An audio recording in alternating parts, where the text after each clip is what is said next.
All right, just a couple of notes on this stuff that I handed back.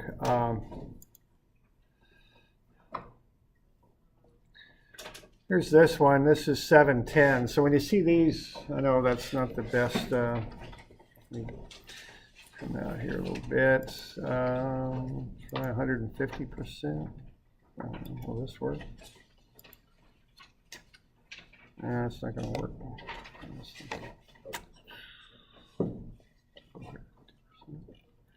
All right, so what I would want to do on this thing first is we got a mercury barometer that reads 26.32 inches. What would the height of a water barometer be?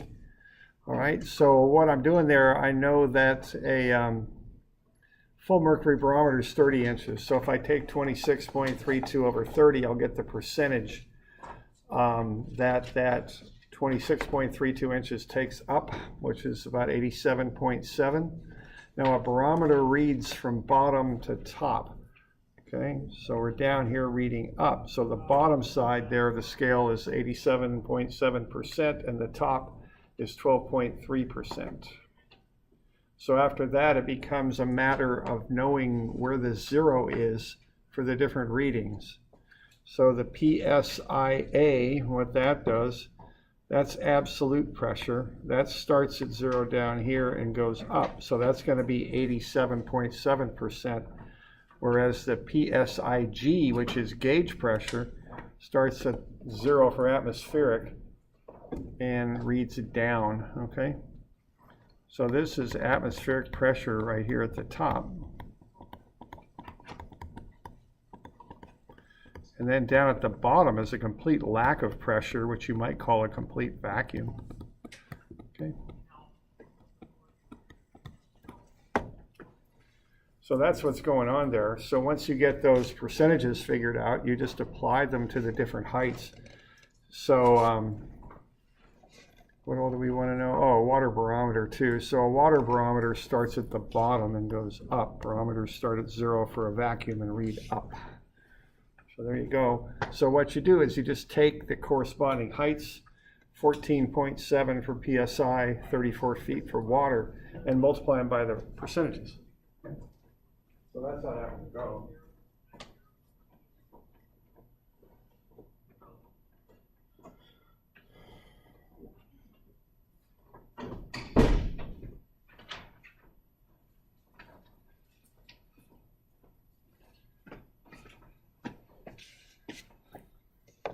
All right, so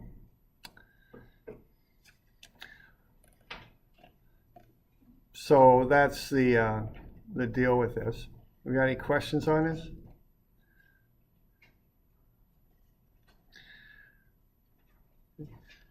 Now the other little finer point on this one is it's a little bit of a trick question. I didn't grade anybody on this, but I'll at least mention it. A mercury barometer reads 26.32 inches, so that's a very low pressure system. So if the barometer reads something, that I would imagine that's what's going on outside, that's the barometer reading. So if I take a gauge and put it on a table, what's the gauge going to read? If it's just out in the open air.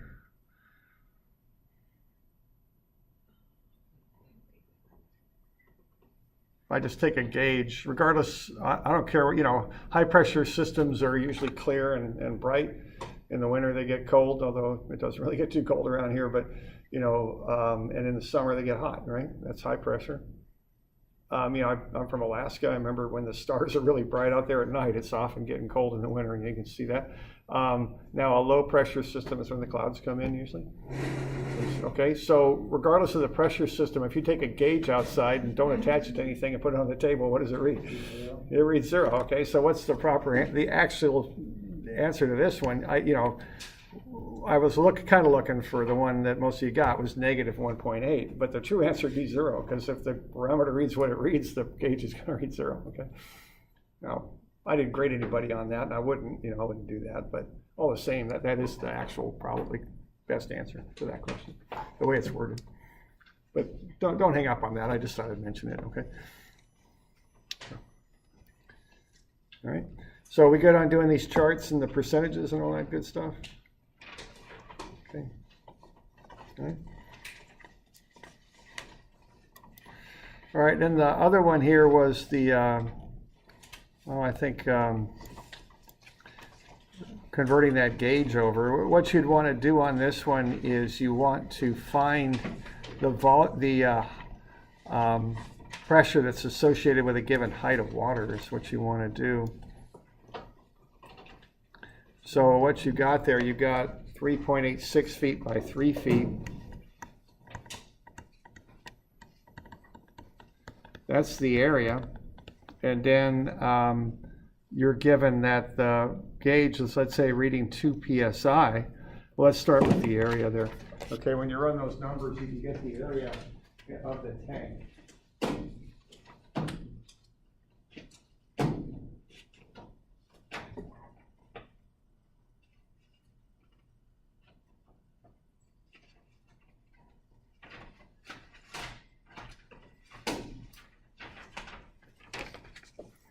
All right, so the area is 11.58, and that's square feet. Okay, now you've got a reading, you're going to take readings every 2 psi. Okay, well, 1 psi will push water up 2.31 feet. Okay, so that's going to get me 4.26 feet. That's the key to the problem right there, is realizing if the gauge on the bottom of that tank reads 2.31, or excuse me, 2 psi, the water's 4.62 feet high. Okay, that's the key to it right there. So if you want the volume for 2 psi, you take 11.58 square feet, and then you multiply it by 4.62 feet. Okay, multiply those together and you'll get the volume, and that's 53.5 cubic feet.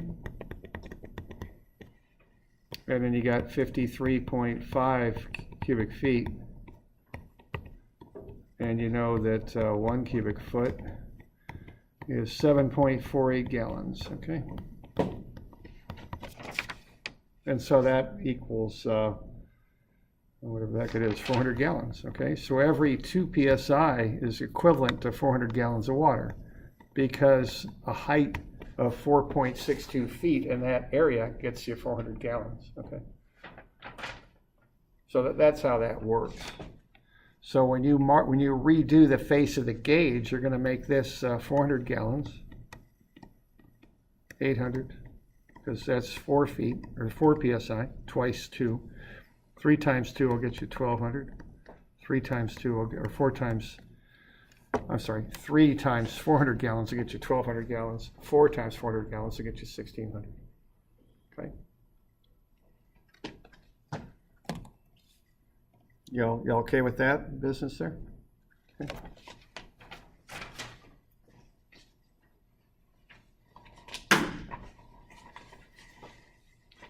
All right. So that's just a couple of notes on that, what I just handed back. Are there any questions on that? Other questions? You doing okay? All right. Now, what did I do? I just handed out this midterm review, okay? So this is coming up on Monday. And what I've got there is a list of things that could be on the exam, okay? Now, I can't put all this stuff on the exam, so let's start with that. Understand that, you know, this isn't a complete list. Well, that if you start with this list of stuff, I can't put it all on the exam. It's too much, so it's not all going to be on there, okay? So I'll pick stuff. And every year I pick something a little different, okay? And so realize that, okay?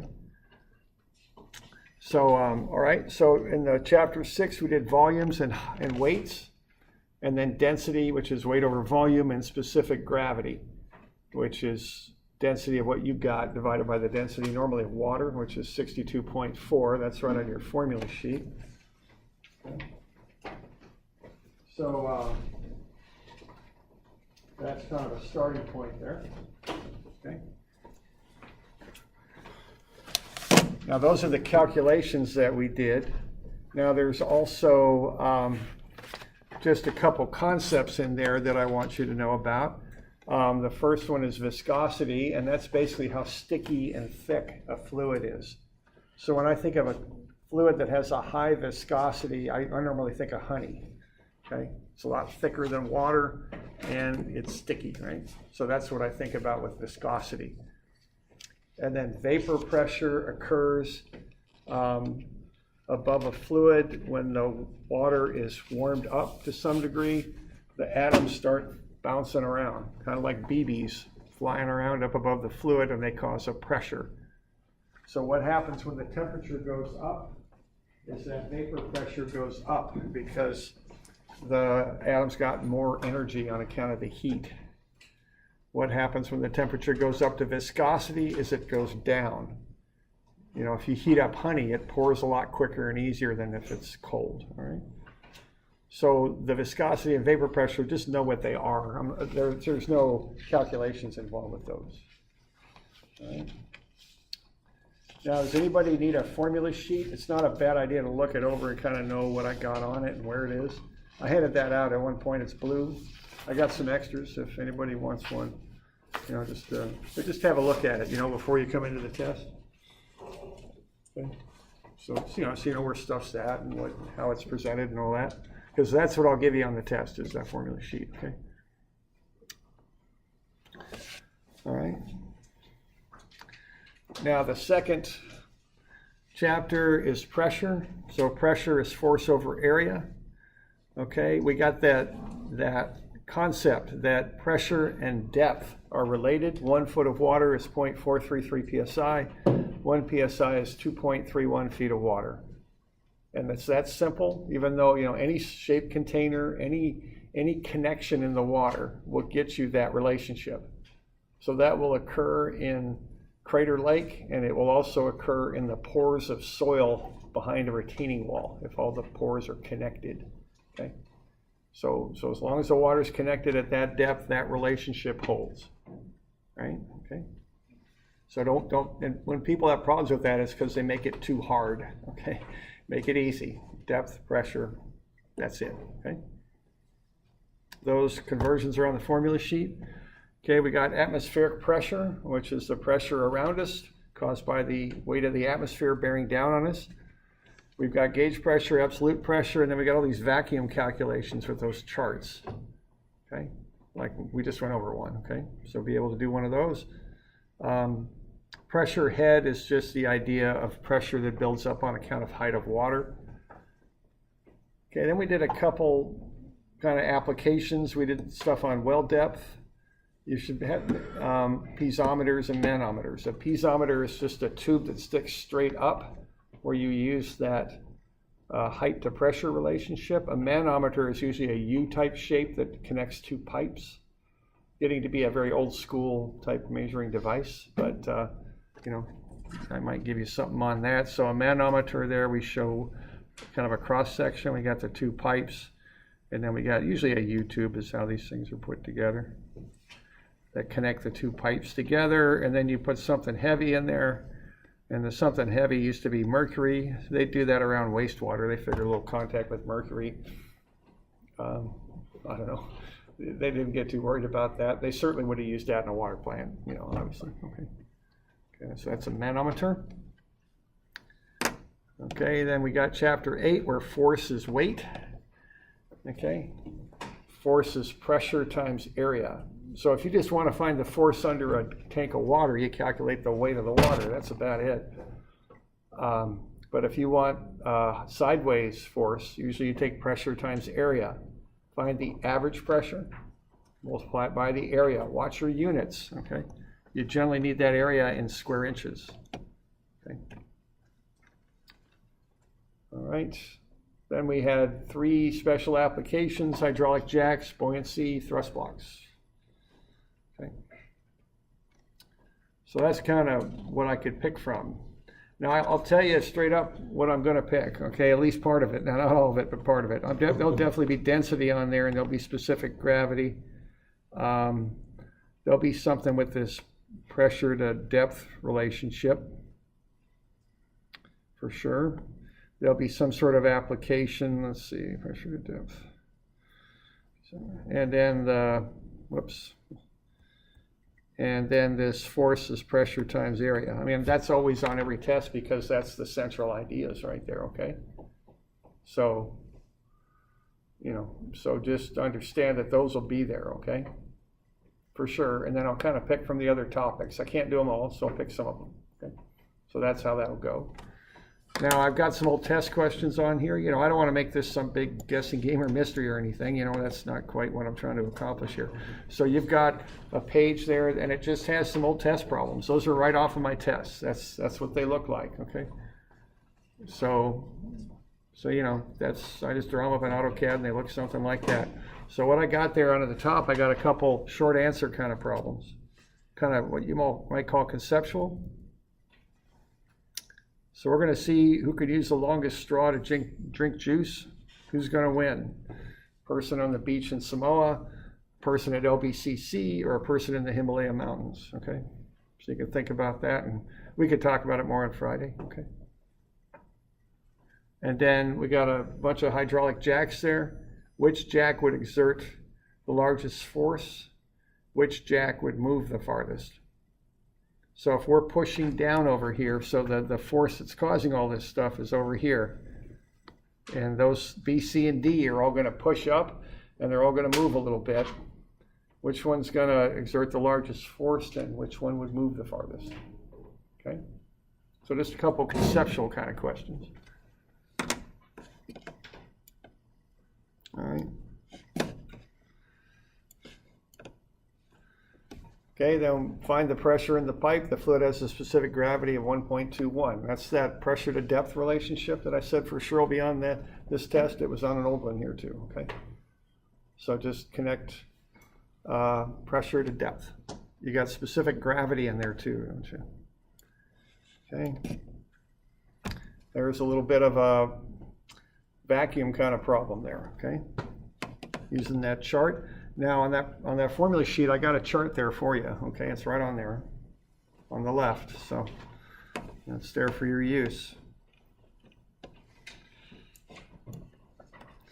Find the force on the window. So there's F equals pressure times area.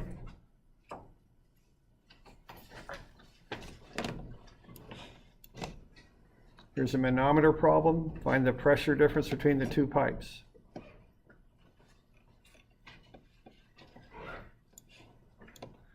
And here's finding the specific gravity of the fluid, okay? So what you're seeing there is all the stuff I just mentioned will be on this thing is on this one too. And then I got a couple extra ones. I got a manometer one and a vacuum, convert between the units for vacuum one, okay? And I give you the answers there in parentheses, I think. I've posted this on Moodle too, so it's up there. All right? So that's just there, if you want to have a look. Now, don't just do this and say, okay, I got it, and don't do any more studying, okay? This is just a sample. I could pick different kinds of problems for your test, okay? So this is just to get you an idea what it'll look like, okay? But don't take too much out of this. Just study all the topics on the list. Look over your homework is the thing to do. For that conceptual stuff, read through the book. Just be sure you understand viscosity and vapor pressure and stuff like that, okay? So, got any questions regarding this thing on Monday?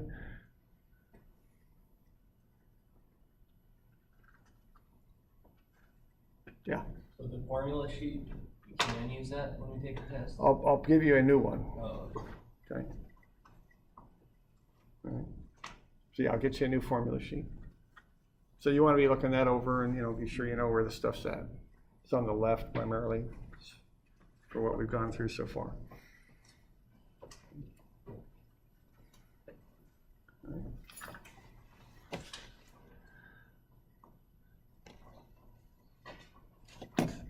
All right, so there we go. So good to go on that. All right.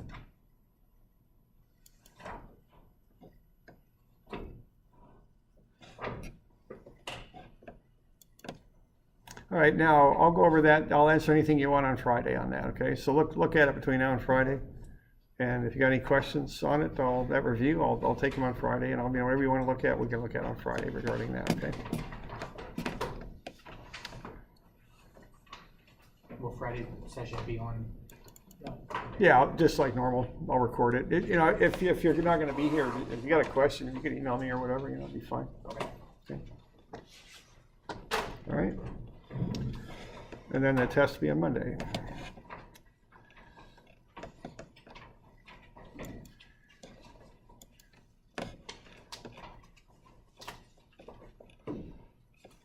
All right, why don't we have a look at a little bit more of this stuff regarding flow. Okay. So this is not going to be on the test, this flow stuff. It'll be on another test, not this one. So let's have a look. Let's see if we can get through the problem on 91.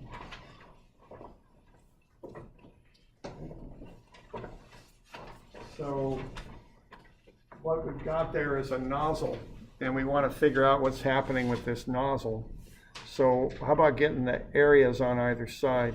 What we're going to want to do here is get the flow, the speed of the water coming out of the nozzle, but we also want to get the flow rate in GPM. So I think it'll be worthwhile to find these areas, okay? Now the one thing on this is, if you notice the velocity of this thing is 18 feet per second. So you're going to want to find the areas in square feet is what you want to do. Okay.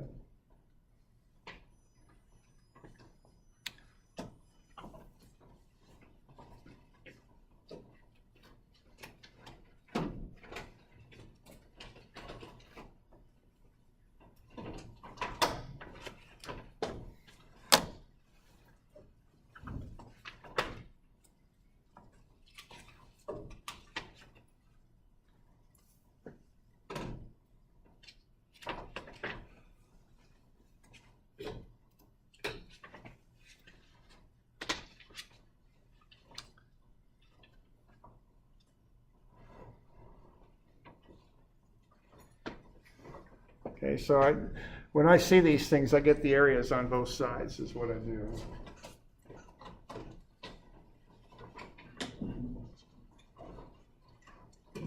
That takes a while to calculate that, so I just like to knock it out before it starts. So get those, remember you're given pipe diameters, that's normally what you're given for round things is diameters. So get the radii, because that's what you use to calculate areas generally speaking.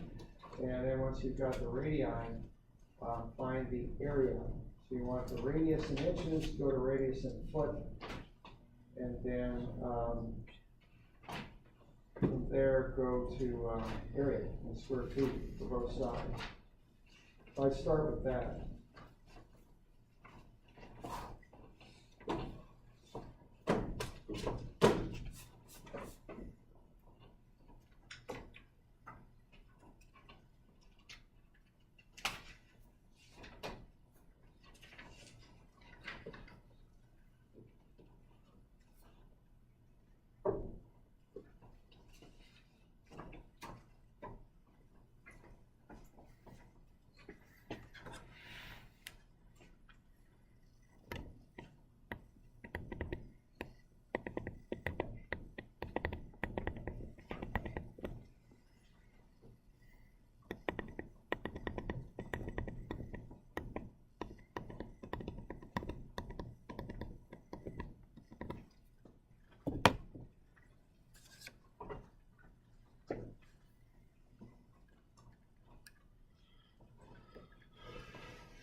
I got 0.0491 and 0.005454 for the areas. Is that all right? So I'm taking 3/2 and getting 1.5 inches, dividing that by 12 and getting 0.125 feet for the first radius, and then taking pi r squared and getting the area. And then I'm taking 0.5, an inch over 2 and getting 0.5 inches, dividing that by 12 and getting 0.0417. Pi times that squared is 0.005454 square feet. Okay. So I always just like to start with that and get those areas figured out. Okay.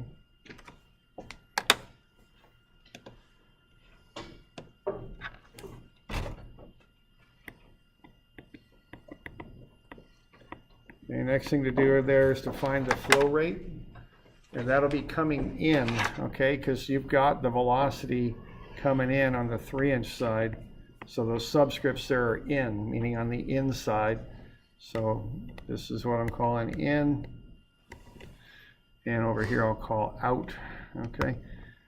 Now, of course, when you neck that flow down, what you're doing with this is you're speeding stuff up. So this is out on this side. So we got in and out. So once you get the flow rate going all the way through the nozzle, that's the constant. It's what you put into that nozzle is what comes out, and that's shown with the letter Q. That'll be in cubic feet per second, okay? So just look at the area in and the velocity coming in, and you ought to be able to get the flow rate.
So we got 18 feet per second, and then times the area. So what we ought to get out of that is 0.884. And we got feet times square feet, so that's cubic feet on the top per second on the bottom.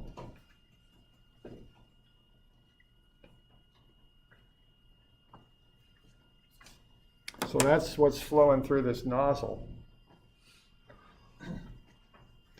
And then once you've got that figured out, so we good with that? We got any questions on that bit?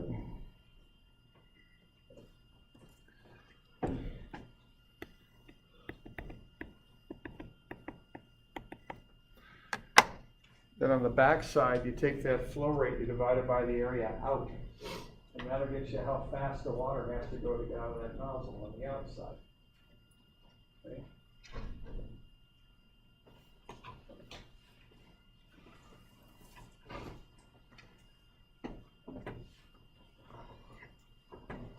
So we're pushing that flow through that nozzle, and when you neck the nozzle down, the flow's got to go faster to get out, is what it's got to do, okay?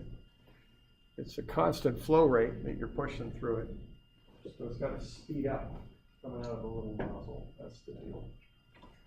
So you got to get up around 160 something feet per second when you run the numbers. So it really has to pick up a lot to get through.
number there.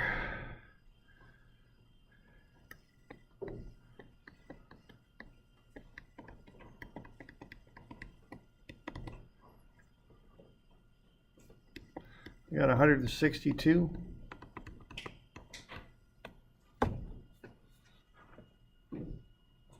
So I'm just taking that flow through and dividing it by the area out. So you get square feet here, that cancels 2 of those cubic feet, so you end up with feet per second. So again, I tend to want to get rid of the decimals, and I came up with 180. That's gonna make that. That's too much rounding. Too much. Yeah. Now for me, I like 3 places because it helps me check the work. If you got 180, I'm gonna scratch my head over that number. Now the other thing is, I mentioned, if you're doing lab work and stuff, you know, that's just part of the job. Right. You gotta be careful about that stuff because, you know, that's such fine That's a numbers. big difference. Yeah, now if you said 163 or 162, I don't know like that, but, you know, that's it. It's rounding, I know what you're talking about. 5-4.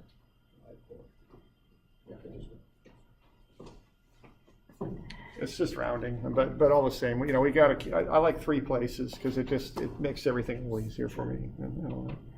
Okay. So we good? 162. Now we got a couple other little things on this. Now, one thing I was mentioning is there's a shortcut on this, and you could use it if you like, but you got to remember it because this isn't usually found on formula sheets. And you know, one use of this class, again, for you water folks, is you got certification tests to take, right? I mean, you know, different levels, and this stuff will be on there. And they'll give you a formula sheet that's not the same as what I gave you, but it's similar, okay? So just be aware of that. So you would have to remember this one on your own if you run into something like this. What you do here is you just take the original velocity coming in, take the ratio of either the radii or the diameters, as long as you're using the same thing on both sides, it doesn't matter, and square it. So you're going to take 18 times 3 squared, which is 9. 18 times 9 is 162. So that's the quick way to do that, if you can remember it. It's the same relationship as we had with those hydraulic jack problems, because they're both based on circular areas, so it's the same relationship, really. So that's the quick way.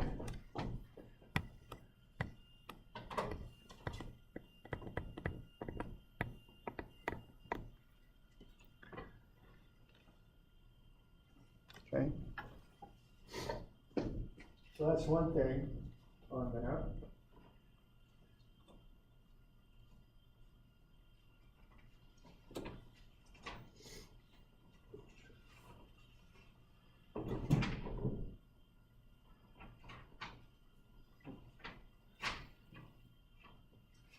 All right, now the other thing here that we could look at is the flow rate in GPM. You know, there's 3 ways to measure flow rate in the water sort of world here. The first is cubic feet per second. That's used for rivers, creeks, ditches, stuff like that. Okay, when you get into a pipe, usually you start talking about gallons per minute. And when you get into a plant, usually you're talking about 1 million gallons per day. So, you know, there's 3 different ways to do it. It just depends where the water's flowing is normally how it goes. Now, they're all based on a volume per unit time, so they're all measuring the same thing. They just use different units. So we want to get a little bit used to converting between units here. So we good with 162? We okay with that? Okay. So the last thing to do here would be to take 162 cubic feet per second and write it out like that, okay? Because that's a CFS. The per means you got a fraction line and the seconds is on the bottom. All right? It's not Q, that was the velocity. Exactly. Thank you. I wrote that number. I was like, something back in my mind. I said something didn't look right. You're right. I got the wrong number. Okay, thanks. There we go. That'd be a pretty big flow rate, I think. Yeah. I wouldn't want to hang on to that hose. That wouldn't be good. All right. So. So what do we got here? We want to get into gallons per minute. Okay, now at GPM, a lot of times in these abbreviations, P means per, right? So here's our target. We want gallons and minutes. So I think we're going to have to take 2 steps to get there. All right. And we got 1 cubic foot is 7.48 gallons, okay? They equal each other. So I can put them in that little conversion there because they equal each other. 1 cubic foot is 7.48 gallons. Okay. See, that's going to get me to gallons per second. And then I've got the 60 seconds is a minute. Okay, and that's going to take the seconds out.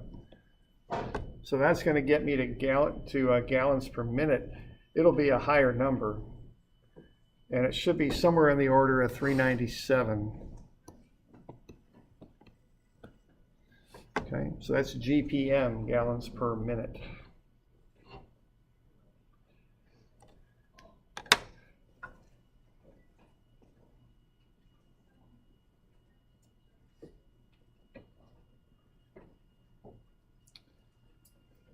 So we're doing all right with that? Getting that converted? And that's kind of a unit conversion thing there. Dimensional analysis is another word for that, okay? Good trick, you know, if you're figuring stuff out. I remember I was working for the city of Anchorage water utility, or no, water like streams. We call that water quality. We used to do septic tanks and streams is what we used to do. And they put salt on the roads there, you know, because they get ice in the winter. And we got to thinking, well, is this salt, is it going to affect the concentration of the salt in the creeks, you know? Is that going to start affecting the fish and all that? And so a guy was talking to me, we went through this long calculation where we did all these conversions and stuff. We started off with how much salt they put on the roads, then we looked at the flow rate in the creeks over the course of the winter, and ended up looking at what the concentration of that salt would be when it hit the creeks. And it wasn't too awful much, so we didn't worry about it. But that's an example of this dimensional analysis stuff. You know, we put together this long chain of just numbers to get that figured out. Okay. So we're pretty well done with this chapter, so I'm going to give you some of these to work on. I'll make them do a ways out, you know, so 9.1 through 9.5.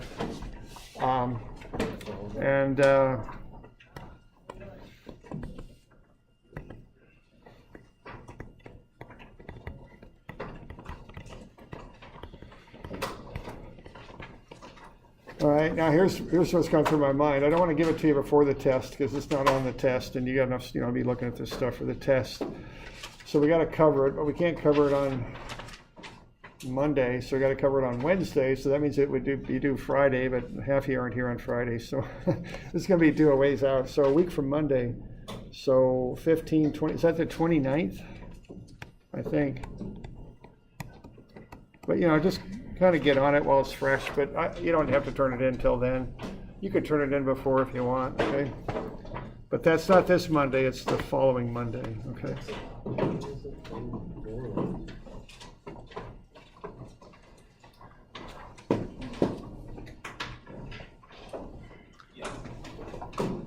Okay, so if you got any questions on that test review, we can take them on Friday.